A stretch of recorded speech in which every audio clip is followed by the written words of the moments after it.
ॐ सोमनाथाय नमः। ॐ मल्लिकार्जुनाय नमः। ॐ महाकालेश्वराय नमः। ॐ ओंकारेश्वराय नमः। ॐ वैद्यनाथाय नमः। ॐ भीमशङ्कराय नमः।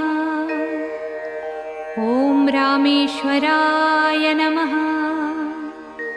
ॐ नागेश्वराय नमः। ॐ विश्वेश्वराय नमः। ॐ त्र्यम्बकेश्वराय नमः। ॐ केदारेश्वराय नमः। ॐ भुस्मेश्वराय नमः।